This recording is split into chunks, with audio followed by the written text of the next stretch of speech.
आजच्या व्लॉगची सुरुवात झाली माझ्या फ्रेंडच्या मुलीच्या बर्थडे पार्टी तयारीपासून।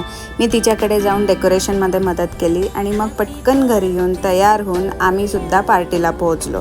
आणि पार्टीमध्ये पोहोचताच मुलांची धमाल सुरू झाली, गेम्स, धावपळ आणि नुसतं उत्साह। आणि मग आला सगळ्यांचा आवडता क्षण, केक कटिंगचा। बर्थडे गर्लनी एकापेक्षा एक क्यूट पोजेस दिल्या, सगळ्यांनी भरपूर फोटो काढले आणि खूप मज्जा केली। त्यानंतर मस्त गरमागरम पावभाजी आणि केकचा आस्वाद घेतला। खरंच मुलांना आनंद राहण्यासाठी फार काही लागत नाही, मित्र, थोडासा खाऊ आणि भरपूर मज्जा।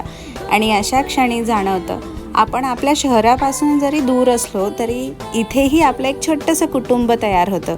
एक फोन केला की सगळेजण मदतीला तयार असतात। छोट्यातला छोटा क्षण खास बनवणं, एकत्र साजरा करणं, यालाच तर खरी मैत्री म्हणतात ना। चला भेटूया पुढच्या ब्लॉगमध्ये। Bye bye.